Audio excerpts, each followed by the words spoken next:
Hello मित्रों। आज हम लोग का टॉपिक है बहुत इम्पोर्टेंट और बहुत सरल है, जो हमारे जीवन में और हमारे एग्जाम व्यू से बहुत इम्पोर्टेंट है। किस राज्य में यह मिलता है, कितने टाइप के होते हैं, आज हम लोग फुली डिटेल इसका हम लोग देखेंगे। उस टॉपिक का नाम है मिट्टी। मिट्टी को आज हम लोग ऐसे तरीके से पढ़ेंगे जो जीवन में बहुत यूजफुल होगा। ठीक है, तो आइए चलते हैं। आज हम लोग मिट्टी को देखते हैं कि मिट्टी कहाँ से उत्पत्ति होती है या कितने टाइप के होते हैं। इस चैनल पे नए हैं तो लाइक और सब्सक्राइब जरूर करें, ठीक है, और दोस्तों के साथ शेयर जरूर करें, ठीक है। आइए चलते हैं हम लोग। आज हम लोग टॉपिक स्टार्ट करते हैं मिट्टी, ठीक है। तो मिट्टी, सबसे पहले हम लोग देखते हैं इसमें कि मिट्टी कहते किसे हैं। मिट्टी किसे कहते हैं? मिट्टी चट्टानों के मलबे, जितनी भी चट्टान है उसके मलबे, कण पदार्थ उसके जो टूटे हुए और कार्बनिक पदार्थों का एक मिश्रण होता है, ठीक है, जो पृथ्वी की सतह पर विकसित होता है। ये पृथ्वी जो है उस पर विकसित होता है।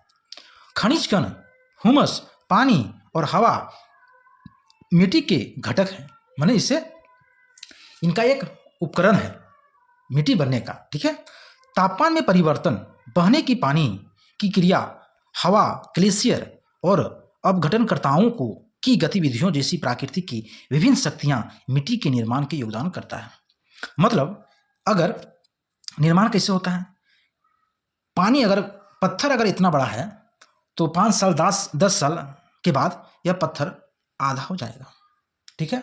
50 साल के बाद यह छोटी हो जाएगी। यानी समय दर समय के साथ यह इनका घर्षण होते रहता है। हवा के साथ, पानी के साथ, मौसम बदलने के कारण इनका जो घटक है छोटा होते जाता है और इसका मिट्टी का रूप लेते जाता है। कभी देखे होंगे नदी का धार इतना चौड़ा है, 10 साल के बाद इसकी नदी की धारा इतनी चौड़ी हो जाएगी, ठीक है, और यह भरते जाएगा, ठीक है। तो यह समय के साथ यह परिवर्तन होते रहता है। चट्टानों के टूटने से बहुत सारी चीज़ों को मिश्रण से मिट्टी का निर्माण होता है, ठीक है। उसके बाद हम देखते हैं कुछ सेंटीमीटर की गहराई तक की मिट्टी बनने में लाखों साल लग जाते हैं। क्या बोले हम, वही चीज़ हम बोले, ठीक है। इसके बाद हम लोग देखते हैं नेक्स्ट। अब देखते हैं भारत में पाई जाने वाली मिट्टी के प्रकार। अगर इस चैनल को सब्सक्राइब नहीं किए हैं तो आप इस चैनल को सब्सक्राइब जरूर करें, ठीक है। अब देखते हैं भारत में पाई जाने वाली मिट्टी के प्रकार, कितने कितने प्रकार के मिट्टी होते हैं। भारत में विविध भू आकृतियां, जलवायु क्षेत्र और वनस्पति प्रकार के ने भारत को विभिन्न प्रकार की मृदाओं का विकास के योगदान दिया है, ठीक है। इसी आधार पर भारतीय कृषि अनुसंधान परिषद ICAR, ठीक है, ने मिट्टी के 8 प्रकार को वर्गीकृत किया है। सिंपली भाषा में आप देखें तो मिट्टी को 8 भागों में बांटा गया है, ठीक है। कौन कौन है हम लोग देखते हैं। कौन कौन है?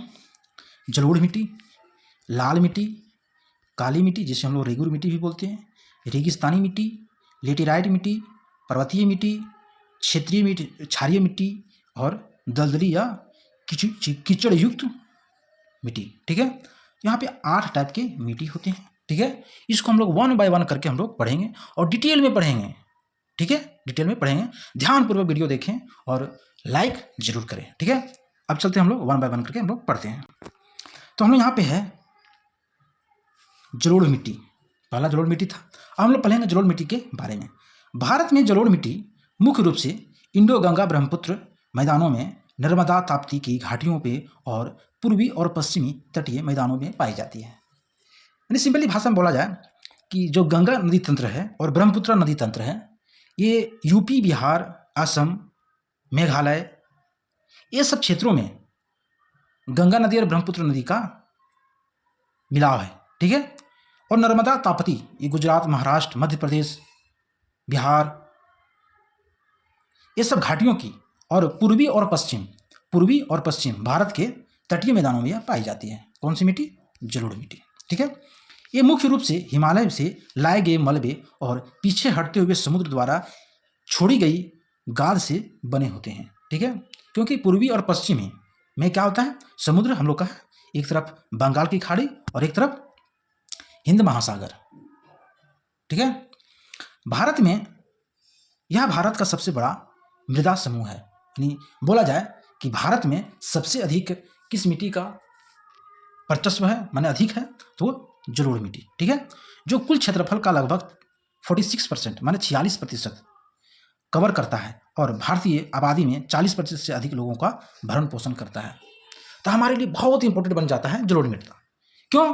क्योंकि 46% सिर्फ यही है जलोढ़ मृदा जो हमारे 40% आबादी को, अधिक लोगों को यह भरण पोषण की कार्य करता है। सबसे अधिक उपजाऊ होता है मिट्टी, यूपी, बिहार, झारखंड, बंगाल, मध्य प्रदेश तक, इस सब में जलोढ़ मृदा बहुत उपयोगी है। और भी मृदा है, लेकिन यह मिट्टी हमारे लिए बहुत इंपॉर्टेंट है, भारत के लिए बहुत इंपॉर्टेंट है। और क्षेत्र में ही पाए जाते हैं, लेकिन मुख्यतः हम बोल रहे हैं, ठीक है। इसके बाद देखते हैं अगला हम लोग इसके कुछ विशेषताएं बताते हैं। हम लोग विशेषताएं के बारे में पढ़ते हैं कि जलोढ़ मृदा का रंग हल्के भूरे से लेकर राख जैसी भूरे रंग तक की विभिन्न होती है, ठीक है। और इसकी बनावट रेतीली से लेकर गाद वाली दोमट मिट्टी तक होती है, ठीक है। क्योंकि यह नदियों से निकलता है, समुद्र के द्वारा विकसित होता है, तो इसमें दलदली होता ही है, ठीक है, गाद जैसी होती है। यह मिट्टी अच्छी जल निकासी वाली और खराब जल निकासी वाली दोनों प्रकार की होती है, ठीक है। सामान्यतः तौर पर उबड़ खाबड़ क्षेत्रों में इनका आकार परिपक्व होता है, जबकि समतल क्षेत्रों में इसका आकार सुविकसित और परिपक्व होता है, ठीक है। अब इसके हमको देखते हैं कुछ रासायनिक गुण। रासायनिक गुण में मिट्टी में नाइट्रोजन की मात्रा कम होती है। ये बहुत इंपॉर्टेंट बन जाता है जलोढ़ मृदा के लिए कि इस मिट्टी में नाइट्रोजन की मात्रा अधिक होती है, कम होती है, और पोटास और फास्फोरिक एसिड का और क्षार पर्याप्त मात्रा में मौजूद होती है। मतलब नाइट्रोजन की मात्रा कम होती है, ठीक है, और फास्फोरस की मात्रा अधिक होती है। ये क्वेश्चन पूछ सकता है हमारे एग्जाम में कि किस मिट्टी में नाइट्रोजन की मात्रा कम होती है और फास्फोरस की मात्रा अधिक होती है, तो वह जलोढ़ मृदा हो जाएगा, ठीक है। अब देखते हैं भारत में जलोढ़ मृदा के प्रकार। भारत में पाई जाने वाली जलोढ़ मृदा को निम्नलिखित प्रकार से विभाजित किया जाता है, ठीक है। तो पहला है खादर मिट्टी। कभी सुने होंगे मिट्टी का, अगर कोई टॉपिक पढ़े होंगे तो उसमें लिखा होगा खादर मिट्टी, और एक मिट्टी और होता है। तो सबसे पहले हम देखते हैं खादर मिट्टी।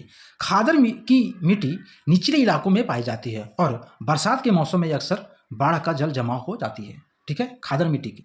इस प्रकार खादर नदियों में के बाढ़ के मैदानों में फैला हुआ होता है और हर साल ताज़ा गाद जमा होने के समृद्ध होता जाता है।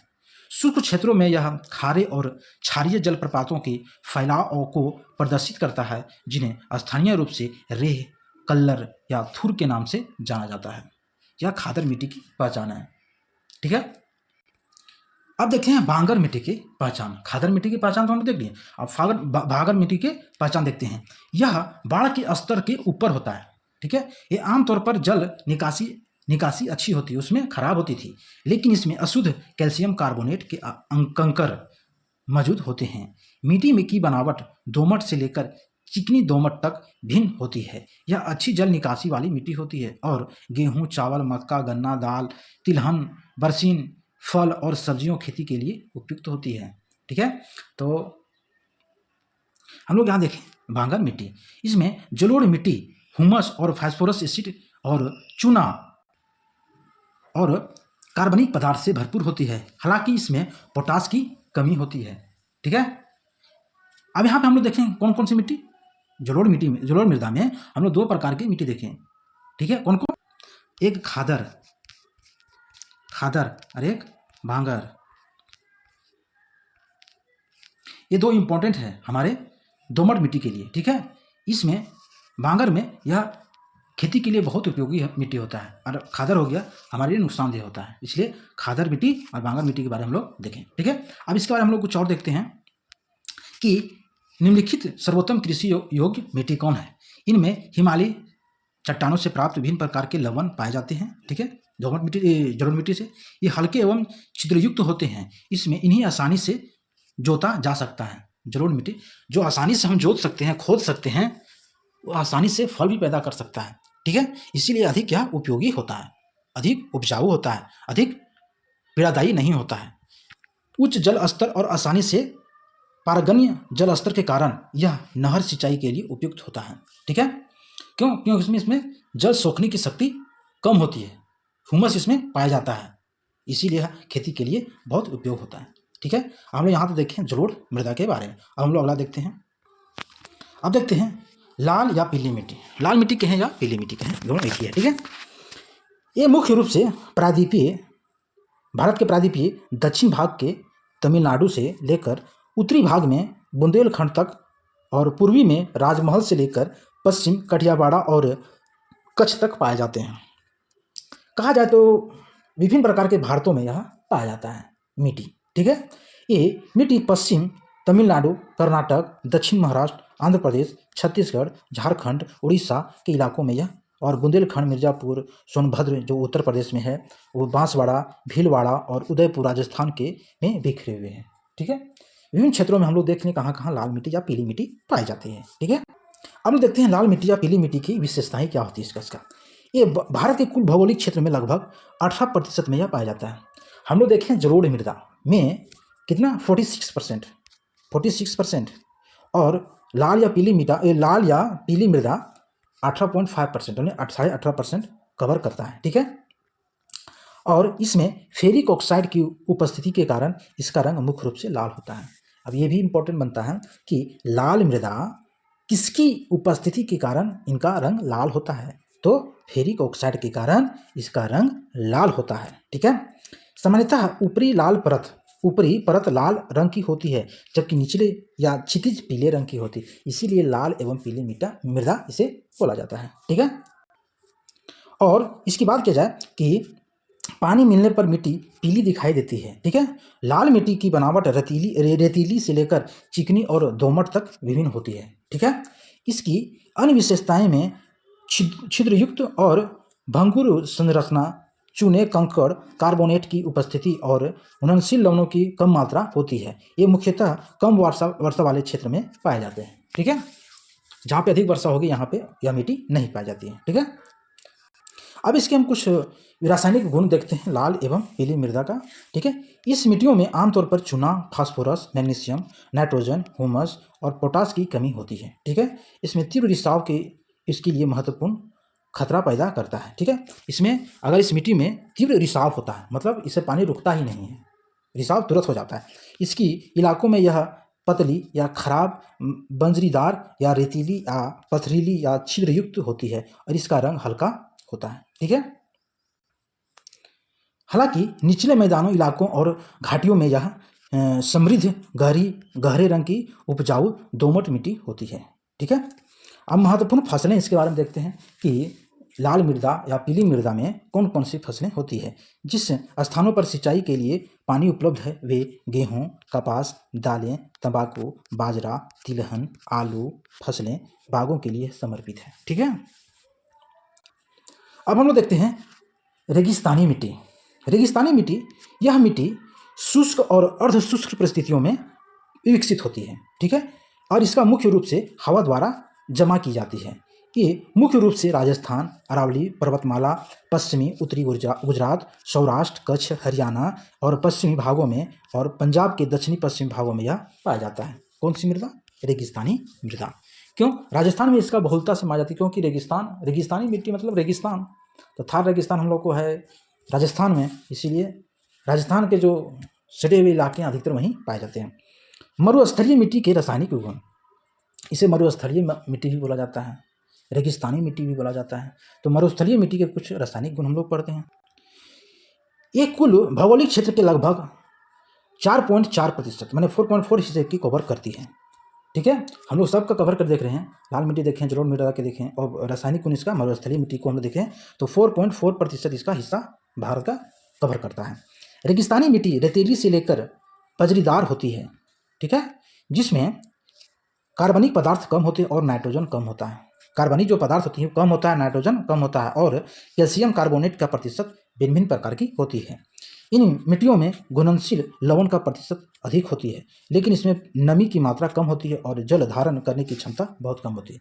जैसे बालू देख लीजिए, बालू में पानी रुकता ही नहीं है, पानी यहाँ डालिएगा उधर से निकल जाएगा, यानी जल धारण करने की क्षमता बहुत कम होती है। यदि इसमें सिंचाई की जाए तो इसमें कृषि में उच्च उपज प्राप्त होती है। देखते हैं कभी भी बालुई मिट्टी रहता है तो उसमें आलू हो गया, सोयाबीन हो गया, अन्य प्रकार की फसलें बहुत अधिक तरीके से उपज होती है। ठीक है, इसमें महत्वपूर्ण फसलें देखें। इंदिरा गांधी नहर से पानी उपलब्धता से पश्चिमी राजस्थान रेगिस्तान मिट्टी के लिए कृषि परिदृश्य के पूरी तरह बदल दिया है। ठीक है, इंदिरा गांधी नहर से इन जमीनों पर मुख्य रूप से बाजरा, दालें, ग्वार और चारे की खेती होती है और फसलों के लिए यह कम पानी की आवश्यकता होती है।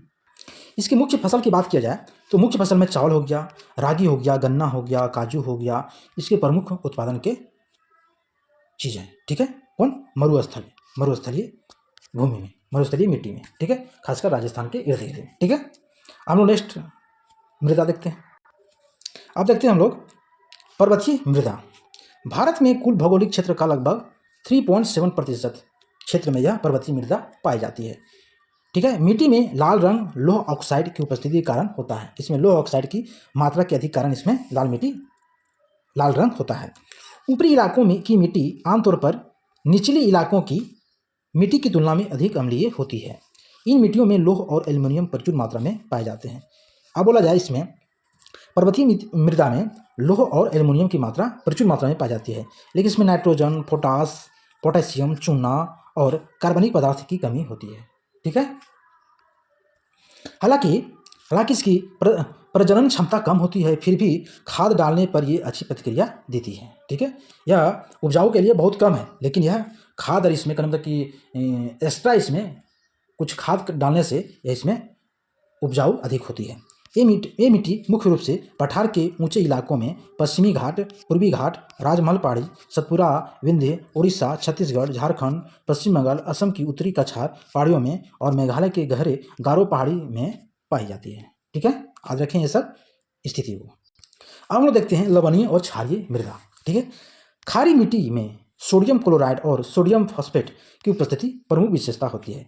इन मृदाओं में लवणीय और क्षारीय उत्तोलन कोशिका क्रिया के माध्यम से सफेद नमक की एक परत के रूप में दिखाई देती है। ठीक है, कौन? क्षारीय लवणीय मृदा। ठीक है, और लवणीय और क्षारीय मृदाओं के रासायनिक गुण इसमें कौन कौन से हैं? इन मृदाओं में बनावट रेतीली से लेकर रेतीली दोमट तक भिन्न होती है। इनमें नाइट्रोजन और कैल्शियम की कमी होती है और इसमें जल धारण की बहुत कम क्षमता होती है। जल निकासी में सुधार करके जिप्सम और चूना डालकर और बरसिम, धैंचा और दलहन फसलों जैसी नामक प्रतिरोधी फसलों में खेती करके इसे मिट्टी की खेती करके इन मिट्टियों को पुनः उपजाऊ बनाया जा सकता है। देश के अलग अलग हिस्सों में इस मिट्टियों को अलग अलग नामों से जाना जाता है, जिन्हें रेह, कल्लर, उस्सर, ककर, थूर, करला और चौपट कहा जाता है। चौपन। ठीक है, इन नामों से इन्हें जाना जाता है। ये मिट्टी राजस्थान, हरियाणा, पंजाब, उत्तर प्रदेश, बिहार, महाराष्ट्र में मुख्यतः रूप से पाई जाती है। अब देखते हैं पीट और दलदली मिट्टी।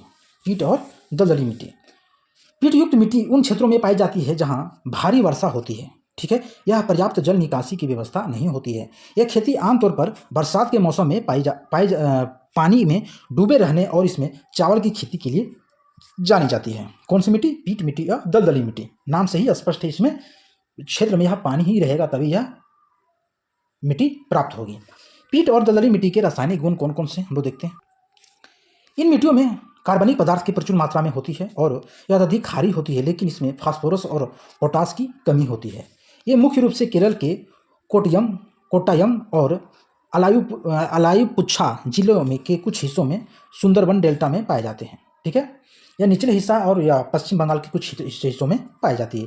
ये महानदी गोदावरी, कृष्ण, कावेरी और कच्छ के रण में डेल्टा के क्षेत्र में भी पाए जाते हैं। ठीक है, माने दक्षिण भारत में और पूर्वी और पश्चिमी भाग में यह कुछ कुछ पाए जाते हैं। ठीक है, तो यहाँ तक हम लोग देखें भारत में मिट्टी के विवरण और उसके चर्चा किए हम लोग। हर मिट्टी के बारे में हम लोग डिस्कस किए। 8 टाइप की मिट्टी होता है, हम लोग सबके बारे में डिस्कस किए। एक बार हम लोग देख लेते हैं कितना प्रतिशत स्टोरेज करता है हम लोग किस किस मिट्टी में, उसको हम लोग देख लेते हैं।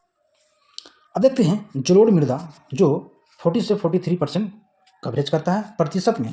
लाल मिट्टी 18.5%, काली मिट्टी 15%, वन मृदा 8.7%, रेगिस्तानी मिट्टी 4.3 से 4.4% तक और लेटेराइट मिट्टी जो है 4.3% तक भारत में कवरेज करता है। ठीक है, तो यहाँ तक हम लोग देखें कि भारत में कौन कौन सी मृदा है और कितने टाइप के होते हैं, किस क्षेत्र में पाए जाते हैं, उसके लिए उपयुक्त कौन कौन सी चीज़ें होती है, फसलें होती है यहाँ तक हम लोग देखें। वीडियो अच्छा लगा हो तो लाइक और सब्सक्राइब जरूर करें और दोस्तों के साथ ज़रूर शेयर करें। आइए चलते हैं हम लोग अब नेक्स्ट वीडियो में कुछ नया लेकर आएंगे। तब तक धन्यवाद, जोहार।